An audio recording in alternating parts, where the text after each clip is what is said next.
All right, so hello everyone, कैसे हो यार आप लोग? कैसे हो बच्चों? बढ़िया हो? ठीक हो? अच्छे से पढ़ाई लिखाई कर रहे हो, रिवीजन कर रहे हो? तो उम्मीद करता हूँ कि बढ़िया होगे। देखो काफ़ी लंबा गैप हो गया। रीजन क्या था? रीजन ये था कि ऑब्वियसली मैं बताया था कि मेरे को लंबा ट्रैवल करना था। उसके बाद यहाँ पे हॉस्टल में मैंने सारे सेटअप्स कर लिए हैं, है ना। सारे सेटअप्स आज हो गए हैं कंप्लीट। तो हम लोग physical property of haloalkanes and haloarenes complete कर लिए थे। अब उसके बाद अब हम लोग उसके केमिकल प्रॉपर्टीज पे चलेंगे, ठीक है। केमिकल प्रॉपर्टीज पे चलेंगे, उस चीज़ को अच्छे से पढ़ेंगे। सबसे पहली बात तो मैं आप लोगों से कुछ कर लूँ कि आपने रिवीजन किया है, कि आपने अच्छे से पढ़ाई करी है, क्या आप रेगुलर बेसिस पे पढ़ाई को करते जा रहे हो। अगर ये सारी चीज़ें कर रहे हो तो सबसे अच्छी बात है।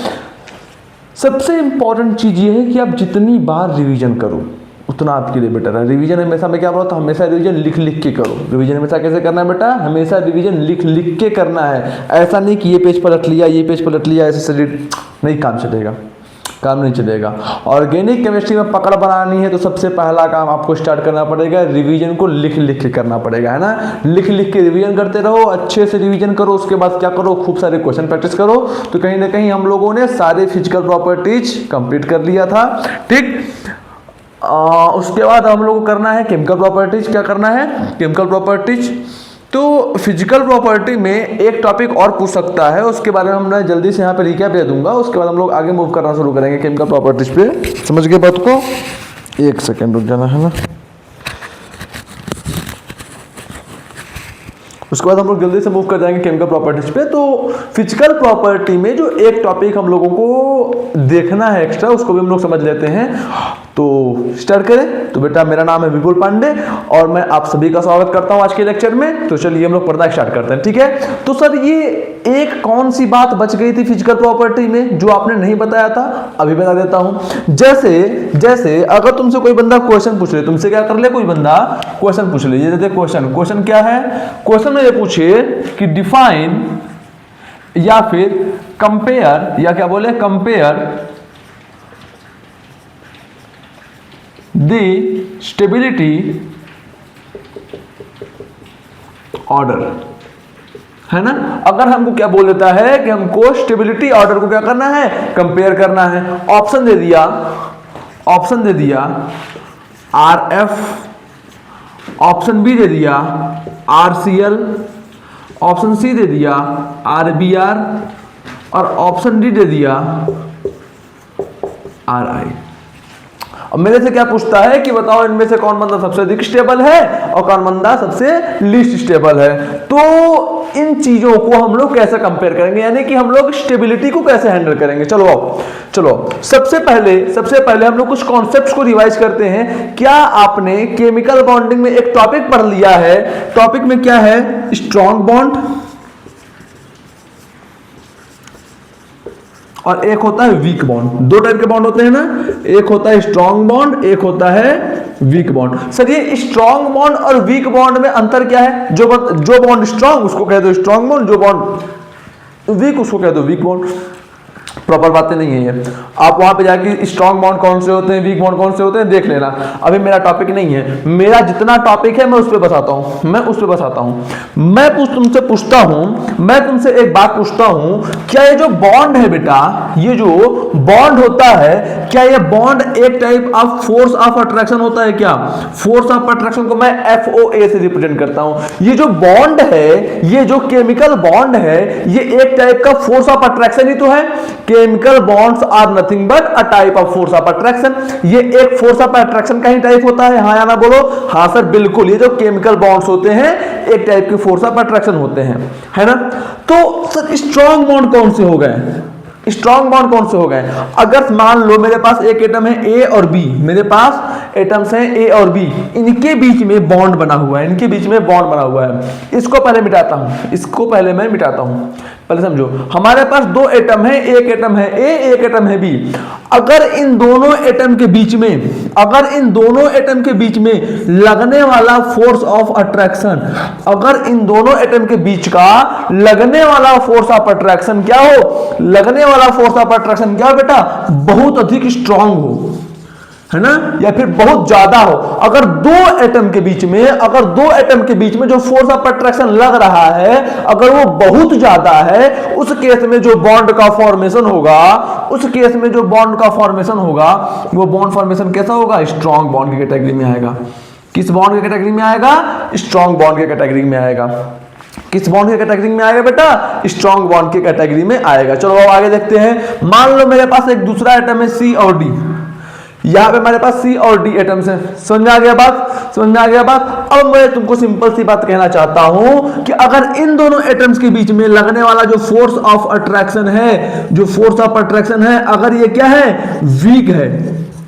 अगर इन दोनों एटम के बीच में जो फोर्स ऑफ अट्रैक्शन लग रहा है अगर वो वीक है या फिर कम है, उस केस में C और D के बीच में जो बॉन्ड का फॉर्मेशन होगा वो बॉन्ड किस कैटेगरी में आएगा? वो बॉन्ड वीक बॉन्ड की कैटेगरी में आएगा।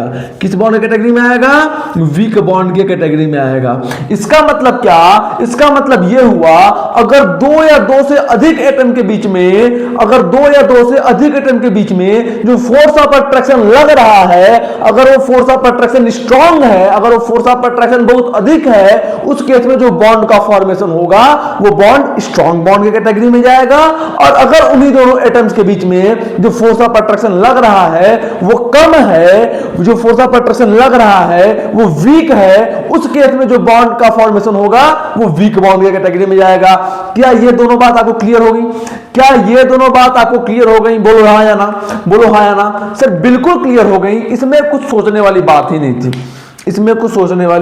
नहीं थी। अब आओ आगे देखो, अब सोचोगे सर अब क्या सोचना है? सोचना ये है कि अगर देखो फोर्स ऑफ अट्रैक्शन हो गया, बॉन्ड बन गया, तो जब बॉन्ड बनता है, जब भी बॉन्ड का फॉर्मेशन होता है, क्या होता है?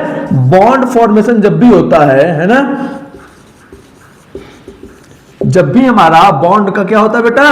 फॉर्मेशन होता है, उस केस में क्या होता है? बॉन्ड फॉर्मेशन के टाइम पे एनर्जी रिलीज होती है।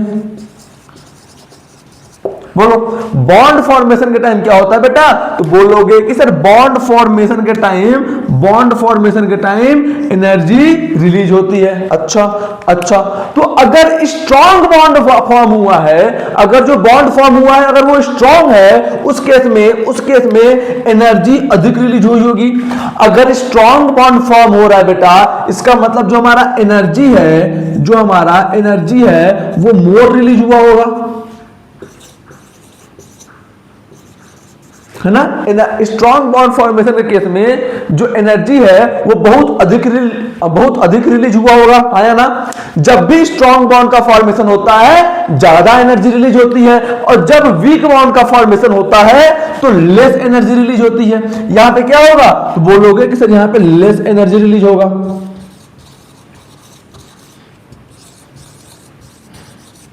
यहां पे लेस एनर्जी क्यों रिलीज होगा? आपको ये बात पता है ना? हाँ सर बिल्कुल पता है, क्योंकि फोर्स ऑफ अट्रैक्शन कम, और जितना कम फोर्स ऑफ अट्रैक्शन उतना कम एनर्जी रिलीज होगी। समझ में आ गया बात? इस तरह बिल्कुल समझ में आ गया बात।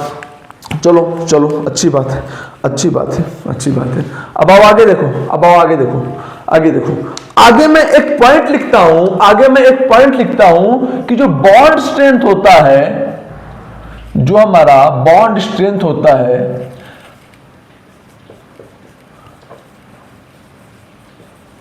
बॉन्ड स्ट्रेंथ क्या होता है बेटा? तो बोलोगे कि सर बॉन्ड स्ट्रेंथ जो होता है वह इनवर्सली प्रोपोर्शनल किसके होता है? एनर्जी के, है या नहीं? यानी कि आप लिखते हो बॉन्ड एनर्जी।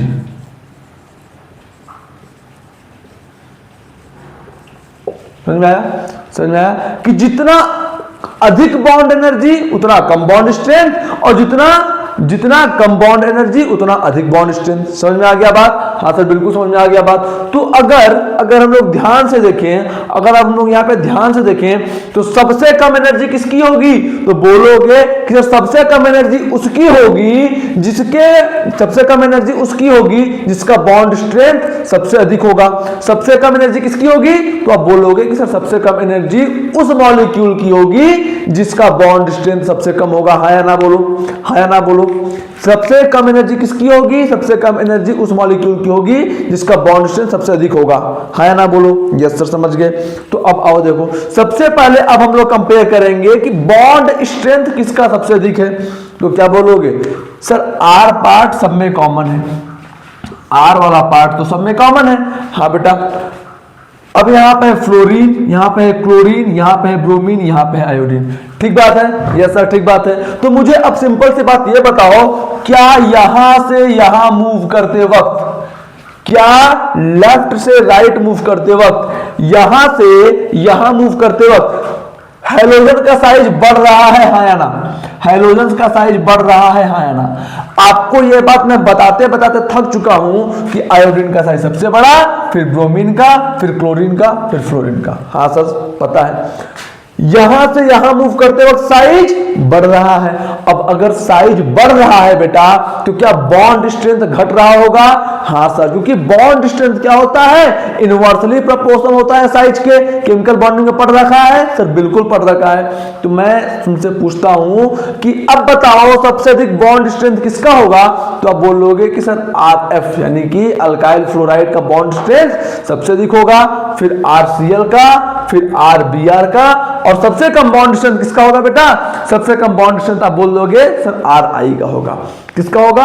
RI का होगा। ठीक है, ठीक है, ठीक है। यहां तक की बातें क्लियर है? यस सर, बिल्कुल यहां तक की बातें क्लियर है। अब मेरे को एक सिंपल सी बात बताओ, सिंपल सी बात ये बताओ कि अगर बॉन्ड स्ट्रेंथ का ऑर्डर ये हो गया, यानी कि अब मैं तुमसे पूछना चाहूं कि सबसे कम एनर्जी किसकी होगी। मैं तुमसे अगर यह पूछता हूं कि किस बॉन्ड की एनर्जी सबसे कम होगी, तो तुम क्या बोलोगे कि सर RF जो है ना उसकी एनर्जी सबसे कम होगी। मैं पूछूंगा क्यों, तो तुम बोलोगे कि सर जितना स्ट्रॉन्ग बॉन्ड उतना कम एनर्जी, जितना स्ट्रॉन्ग बॉन्ड उतना कम एनर्जी। क्या यही हम लोगों ने क्या यही पॉइंट लिखा है, bond strength is inversely proportional to energy?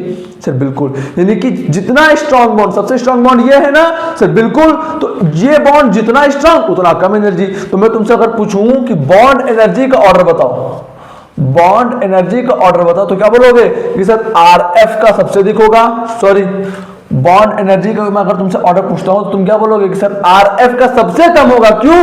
RF alkyl fluoride का बॉन्ड सबसे स्ट्रॉन्ग है, और जो बॉन्ड जितना अधिक स्ट्रॉन्ग होता है उसकी एनर्जी उतनी कम होती है। ठीक, उसके बाद बोलोगे सर RCl, फिर RBr, फिर RI। क्या ये बात क्लियर है?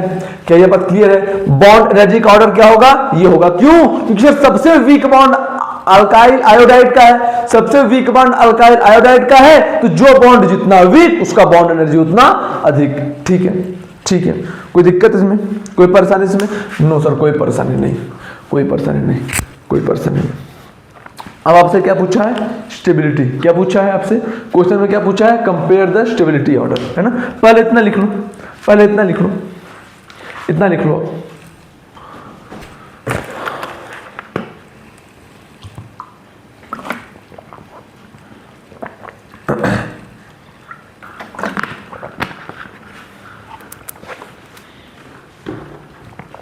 लिख लिया?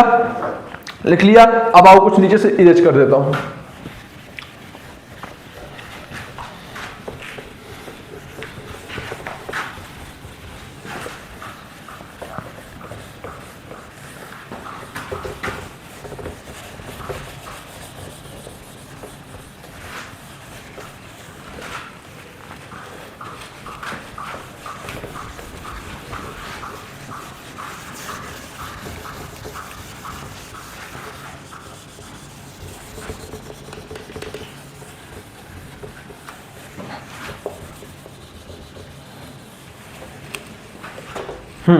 आओ, अब हमको क्या बताना है? अब हमको बताना है ऑर्डर ऑफ स्टेबिलिटी। क्या बताना है बेटा? Order of stability. तो चलो आओ लिख लेते हैं, ऑर्डर ऑफ स्टेबिलिटी। ठीक है, ठीक है। अब तुम मेरे को ये बताओ, क्या तुमने केमिकल बॉन्डिंग में ये टर्म नहीं पढ़ा है कि जिस मॉलिक्यूल की एनर्जी जितनी कम वो मॉलिक्यूल उतना अधिक स्टेबल? जिस मॉलिक्यूल की एनर्जी जितनी कम वो मॉलिक्यूल उतना अधिक स्टेबल। तो आओ, सबसे पहला पॉइंट हम लोग ये लिखते हैं कि जो हमारा स्टेबिलिटी होता है वो भी क्या होता है, इनवर्सली प्रोपोर्शनल किसके, एनर्जी के, है ना, है ना, कि जिस बंदे का एनर्जी जितना कम वो बंदा उतना अधिक स्टेबल। समझ पा रहे बात को, समझ पा रहे बात को सर, बिल्कुल समझ पा रहे बात को। तो मैं तुमसे पूछता हूं कि बताओ अब यहां पे स्टेबिलिटी का ऑर्डर क्या होगा, तुम क्या बोलोगे कि सर देखो सबसे कम एनर्जी आरएफ का है तो सबसे अधिक स्टेबल भी कौन हो जाएगा, आरएफ हो जाएगा। मैं पूछूंगा फिर बोलोगे कि सर आरएफ के बाद सबसे कम एनर्जी आरसीएल का है तो सेकंड नंबर पे आरसीएल आ जाएगा। मैं पूछूंगा फिर बोलोगे कि सर थर्ड नंबर पे सबसे कम एनर्जी आरबीआर का है तो थर्ड पोजीशन पे आरबीआर आ जाएगा, ठीक, और फोर्थ पोजीशन पे फिर क्या आ जाएगा, आर आई आ जाएगा। तो क्या आपको ऑर्डर ऑफ स्टेबिलिटी क्लियर हुआ, क्या आपको ऑर्डर ऑफ स्टेबिलिटी क्लियर हुआ, क्या आपको ये क्वेश्चन ये कॉन्सेप्ट अच्छे समझ में आ गया, पक्की बात, जल्दी लिखो इसको, जल्दी लिखो।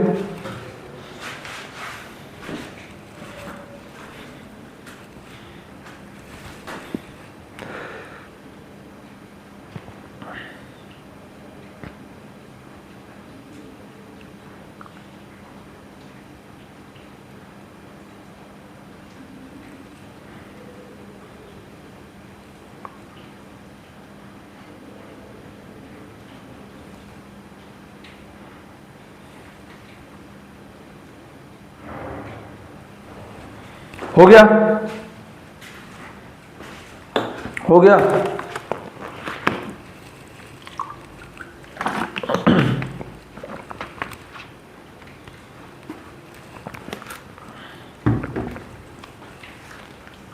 हो गया,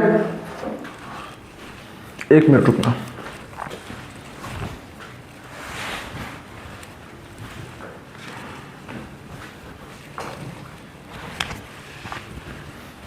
मिटा दो, मिटा दो,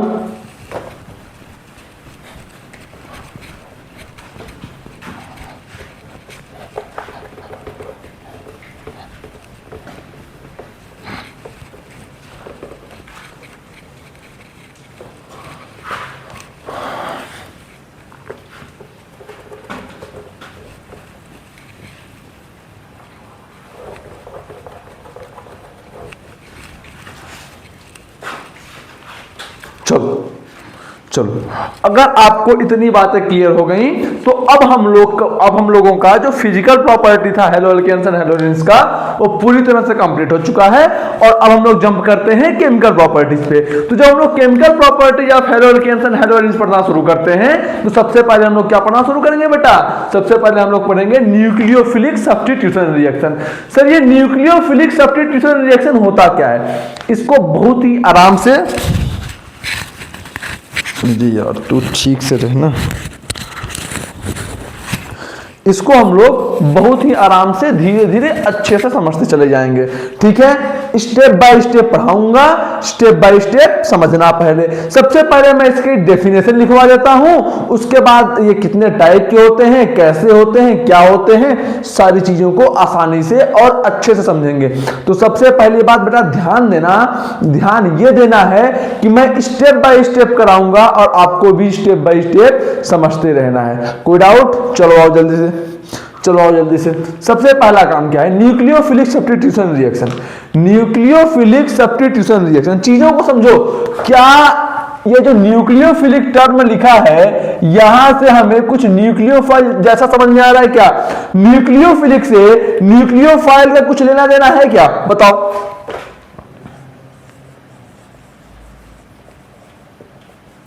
क्या इस न्यूक्लियोफिलिक से न्यूक्लियोफाइल जैसा कुछ टर्म आपको दिखाई दे रहा है? सर बिल्कुल, न्यूक्लियोफिलिक मतलब कोई ना कोई न्यूक्लियोफाइल का, कोई ना कोई न्यूक्लियोफाइल का यहां पे इन्वॉल्वमेंट है। बहुत अच्छी बात है। सब्स्टिट्यूशन मतलब क्या?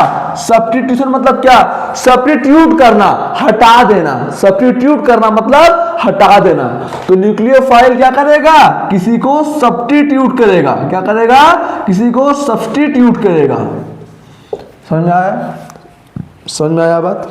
समझ में आया बात? सर थोड़ा सा और अच्छे से समझो। आओ सबसे पहले डेफिनेशन लिखो। सबसे पहले क्या करो? डेफिनेशन लिखो। It is a type of reaction, it is a type of reaction in which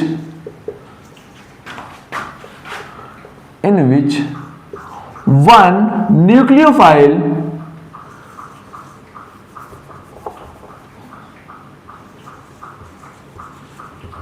it is a type of reaction in which one nucleophile substitute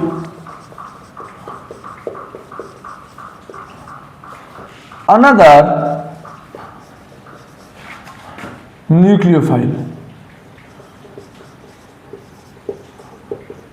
from the substrate। समझ में आया? समझ में आया? सबसे पहले आप ये डेफिनेशन लिखो, सबसे पहले आप ये डेफिनेशन लिखो, फिर हम लोग आगे पढ़ते हैं,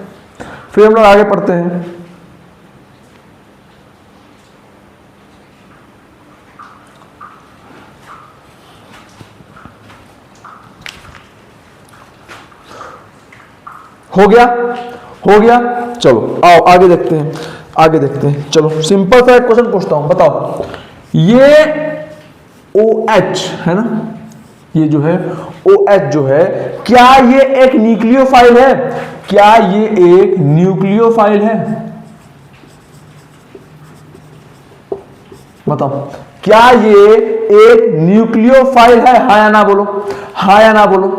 तो तुम क्या बोलोगे कि सर देखो ऑक्सीजन जो है वो 16th ग्रुप का एलिमेंट है, इसके पास 6 वैलेंस इलेक्ट्रॉन होते हैं, ठीक है, हाँ सर बिल्कुल ठीक है। तो तुमको यहां पे क्या दिखेगा? तुमको यहां पे यह दिखेगा कि सर ऑक्सीजन के पास number of lone pairs present है, यानी कि ऑक्सीजन इलेक्ट्रॉन पेयर को डोनेट कर सकता है। इसका मतलब ये जो OH नेगेटिव है, बेटा ये मैं लिखना भूल गया ना, OH नेगेटिव, ये जो OH नेगेटिव है ये किसके तरह एक्ट कर सकता है? तो बोलोगे कि सर ये एक न्यूक्लियोफाइल की तरह एक्ट कर सकता है। कैसे एक्ट कर सकता है? क्योंकि ऑक्सीजन के पास लोन पेयर है, ऐसे कोई भी स्पीशीज जिसके पास लोन पेयर हो और वो उन लोन पेयर को डोनेट कर सके, उनको हम लोग न्यूक्लियोफाइल बोलते थे कि नहीं? हाँ या ना बोलो? सर बिल्कुल बोलते थे। यानी कि OH नेगेटिव में ऑक्सीजन हमारा लोन पेयर को डोनेट कर सकता है, इसका मतलब ये OH नेगेटिव जो है ये एक टाइप का न्यूक्लियोफाइल हो गया। इसमें कोई डाउट, कोई समस्या? नो सर कोई समस्या नहीं। आओ आगे देखते हैं। अब देखो आगे, मान लो हमारे पास एक कंपाउंड था RCl, हमारे पास जो सबस्ट्रेट था वो क्या था? RCl। मैंने क्या किया? इसका रिएक्शन इसी OH नेगेटिव आयन के साथ करा दिया। इस RCl का रिएक्शन मैंने क्या कराया? इसी OH नेगेटिव आयन के साथ करा दिया। ठीक, कोई दिक्कत यहां पे? नो सर यहां पे कोई दिक्कत नहीं है। अब क्या होता है आगे क्या होता है कि ये जो OH नेगेटिव आयन है वो कहीं ना कहीं इस कार्बन पे, इस अल्काइल ग्रुप पे करता है अटैक, जिसकी वजह से ये जो क्लोरीन है वो क्या करता है? दोनों इलेक्ट्रॉन के बॉन्ड को अपने ऊपर लेके निकल लेता है। क्या करता है? निकल लेता है। आओ समझाता हूं पहले, ध्यान से देखो। सबसे पहला काम क्या हुआ कि ये जो OH नेगेटिव है, क्या ये न्यूक्लियोफाइल है? हाँ सर बिल्कुल ये न्यूक्लियोफाइल है। तो अगर ये न्यूक्लियोफाइल है तो इसके इलेक्ट्रॉन क्या करेंगे? इस कार्बन पे अटैक करेंगे। इसके इलेक्ट्रॉन क्या करेंगे? इस कार्बन पे अटैक करेंगे। अच्छा सर ये बताओ, पहला सवाल ये कि इसके इलेक्ट्रॉन इस कार्बन पे ही क्यों अटैक करेंगे, इस क्लोरीन पे क्यों नहीं अटैक करेंगे? चलो, क्लोरीन 17th ग्रुप का एलिमेंट है। हाँ सर बिल्कुल है। इसका मतलब इसके वैलेंस शेल में कितने इलेक्ट्रॉन? तो बोलोगे कि इसके वैलेंस शेल में 7 इलेक्ट्रॉन, इसके वैलेंस शेल में 7 इलेक्ट्रॉन। अब अगर ये OH नेगेटिव आयन इस Cl पे अटैक करते तो क्या इलेक्ट्रॉन का रिपल्सन ना हो जाता? सर बिल्कुल हो जाता। अरे बेसिकली अटैक का मतलब क्या कि ये जो OH नेगेटिव आयन है, इसमें जो ऑक्सीजन है, ऑक्सीजन अपना lone pair of electron carbon को देके मार रहा। इसमें जो ऑक्सीजन है अपना लोन पेयर ऑफ इलेक्ट्रॉन इस अल्काइल ग्रुप को दे रहा है। अटैक का मतलब समझे? अटैक का मतलब समझ में आया? फिर बिल्कुल समझ में आया। तो अगर ये OH नेगेटिव अपने लोन पेयर ऑफ इलेक्ट्रॉन्स इस क्लोरीन को देता तो क्या इलेक्ट्रॉन रिपल्सन बढ़ता कि ना बढ़ता? तो बोलते सर बिल्कुल बढ़ जाता। तो क्या ये अटैक पॉसिबल होता? सब बोलोगे कि सर ये अटैक पॉसिबल नहीं होता। तो अब दूसरे केस पे आते हैं। दूसरे केस पे आते हैं, हमको यह भी पता है कि क्लोरीन और अल्काइल ग्रुप में क्लोरीन अधिक इलेक्ट्रोनेगेटिव होता है। अब अगर क्लोरीन अधिक इलेक्ट्रोनेगेटिव है तो इसका मतलब इस पे आएगा डेल्टा नेगेटिव चार्ज और इस पे आ जाएगा डेल्टा पॉजिटिव चार्ज। तो आप समझ में आया कि ये आर ग्रुप पे ही हमारे OH नेगेटिव आयन का अटैक आर ग्रुप पे ही क्यों हुआ। क्या ये बात क्लियर हुई? क्या ये बात अच्छे से आपको समझ में आ गई? बोलो हाँ या ना बोलो। तो बोलोगे कि सर बिल्कुल समझ में आ गई। अब मेरे को एक सिंपल सी बात बताओ कि जब ये OH नेगेटिव आयन इस आर ग्रुप पे अटैक करेगा तो जो बॉन्ड फिजन होगा वो होमोलिटिक होगा कि हेट्रोलिटिक होगा? होमोलिटिक होगा कि हेट्रोलिटिक होगा? तो बोलोगे कि सर ये जो बॉन्ड है ना, ये बॉन्ड कहीं ना कहीं पोलर जैसा दिख रहा है। कैसा दिख रहा है? पोलर जैसा दिख रहा है। यानी कि तुम बोलोगे फिर देखो यहाँ पे डेल्टा नेगेटिव है, डेल्टा पॉजिटिव है ना। इसका मतलब कि अगर क्लोरीन अधिक इलेक्ट्रोनेगेटिव है तो जो शेयर पेयर ऑफ इलेक्ट्रॉन है बॉन्ड में वो क्लोरीन की तरफ अधिक शिफ्टेड है, हाँ या ना? बोलोगे सर बिल्कुल। तो अगर ये share pair of electron chlorine की तरफ अधिक शिफ्टेड है बेटा तो ये बॉन्ड कैसा ब्रेक होगा? तो बोलोगे कि सर अगर ये इसके तरफ अधिक शिफ्टेड है तो जब बॉन्ड टूटेगा तो ये क्लोरीन दोनों इलेक्ट्रॉन लेके खुद ब खुद भाग जाएगा। तो ये बॉन्ड कहां कैसा ब्रेक होगा? तो बोलोगे कि सर आर और Cl के बीच का बॉन्ड जो है वो हेट्रोलिटिक ब्रेकेज होगा, हेट्रोलिटिक क्लीवेज होगा। समझ में आया? समझ में आया बात? बोलो समझ में आया बात? सर बिल्कुल समझ में आ गया। तो अब मेरे को बताओ कि OH नेगेटिव आर ग्रुप पे अटैक किया जिसके वजह से सबसे पहले क्या हो गया? तो बोलोगे कि सर सबसे पहले Cl नेगेटिव निकल गया। सबसे पहले क्या निकल गया? Cl नेगेटिव निकल गया। सबसे पहले क्या निकल गया? Cl नेगेटिव निकल गया। उसके बाद क्या हुआ? तो बोलोगे कि उसके बाद सर ये हुआ कि जो OH नेगेटिव है वो इस आर ग्रुप पे अटैक किया था तो क्या ROH बन गया? क्या ROH बन गया? बताओ सिंपल से बताओ। ये OH गया R से जुड़ गया, ये OH नेगेटिव गया R से जुड़ गया और Cl नेगेटिव को हटा दिया। ये OH नेगेटिव गया R से जुड़ गया और Cl नेगेटिव को हटा दिया। यही प्रोसेस हुआ? यही प्रोसेस हुआ ना? बोलोगे हाँ सर यही प्रोसेस हुआ। अभी देखो, अभी बस मैं नॉर्मल सा टर्म समझा रहा हूं, इसको हम लोग बहुत डिटेल में, बहुत आराम से, बहुत धीरे धीरे अच्छे से समझ जाएंगे। अभी मैं आपको बस ये नॉर्मल सा टर्म समझा रहा हूं। क्या आपको इतनी बातें समझ में आई? क्या आपको इतनी बातें समझ में आई? सर बिल्कुल इतनी बातें समझ में आई। अब इसको गौर से देखो, अब इस पे गौर से देखो। क्या एक न्यूक्लियोफाइल आया, एक न्यूक्लियोफाइल आता है और दूसरे न्यूक्लियोफाइल को हटाता है? क्या ये न्यूक्लियोफाइल नहीं है क्या? बोलो। क्लोरीन 70th ग्रुप का एलिमेंट है ना? हाँ सर, इसका मतलब इसके वैलेंस में 7 इलेक्ट्रॉन होने चाहिए। 1 2 3 4 5 6। अब क्योंकि इसके ऊपर एक नेगेटिव चार्ज है इसका मतलब इसके वैलेंस में हो गए 8 इलेक्ट्रॉन। समझ गए बात को? हाँ सर। क्या ये इसके पास अगर इलेक्ट्रॉन पेयर है तो क्या क्लोरीन इन इलेक्ट्रॉन पेयर को डोनेट नहीं कर सकता? तो बोलोगे कि सर क्लोरीन भी इन इलेक्ट्रॉन पेयर को बहुत ही आसानी से डोनेट कर सकता है। इसका मतलब ये भी एक न्यूक्लियोफाइल हो गया। अब आओ देखो ध्यान से, एक न्यूक्लियोफाइल आया, दूसरे न्यूक्लियोफाइल को रिप्लेस किया और उसके जगह पे खुद जुड़ गया। एक न्यूक्लियोफाइल आया, दूसरे न्यूक्लियोफाइल को रिप्लेस किया और उसके जगह पे खुद जुड़ गया। तो क्या यहाँ पे one nucleophile substitute another nucleophile from the substrate, यही प्रोसेस हो रहा है ना? बोलो। तो बोलोगे कि सर बिल्कुल सेम प्रोसेस हो रहा है। तो ये किस टाइप का रिएक्शन हो गया? तो बोलोगे कि सर ये एक टाइप का न्यूक्लियोफिलिक सब्स्टिट्यूशन रिएक्शन हो गया। तो न्यूक्लियोफिलिक सब्स्टिट्यूशन रिएक्शन क्या होते हैं? तो बोलोगे कि सर न्यूक्लियोफिलिक सब्स्टिट्यूशन रिएक्शन ऐसे रिएक्शन होते हैं जिसमें एक न्यूक्लियोफाइल आता है, दूसरे न्यूक्लियोफाइल को रिप्लेस करता है सबस्ट्रेट में से और उसके जगह पे खुद जुड़ जाता है। क्या इतने सारे पॉइंट्स क्लियर हैं? क्या ये सारे पॉइंट्स क्लियर हैं? बताओ। अगर ये सारे पॉइंट्स क्लियर हैं बेटा तो इनको अच्छे से लिख लो। आज की वीडियो बस यही इतनी छोटी सी रखते हैं। रीजन सिंपल सा है क्योंकि अभी मैं बस चीजों को ट्राई कर रहा हूं, इस वजह से आज बहुत छोटे छोटे कॉन्सेप्ट भी पढ़ाया हूं। कल से बहुत डिटेल में और अच्छे से आपको लेक्चर्स मिलने शुरू हो जाएंगे। आज मैं बस चीजों को ट्राई कर रहा था तो मैं देख रहा था कि सब कुछ सेटअप अच्छा चल रहा है कि नहीं। तो आज अगर सब कुछ बढ़िया रहा, अगर मैं लेक्चर्स को जब मैं अपने एंड से देखूंगा सब कुछ मुझे परफेक्ट लगेगा तो कल हम लोग बहुत डिटेल में और अच्छे से SN न्यूक्लियोफिलिक सब्स्टिट्यूशन रिएक्शन में जो SN1 है SN2 है सबको पूरा कंप्लीट करेंगे और आगे मूव करना शुरू करेंगे। ध्यान से पढ़ाई करते रहो, ठीक है। ज़्यादा टाइम नहीं लगेगा, मैं विद इन 10 डेज आपका ये चैप्टर कंप्लीट करा दूंगा, ठीक है। तो खूब ख्याल रखो, अच्छे से पढ़ते रहो। Good night, all the very best.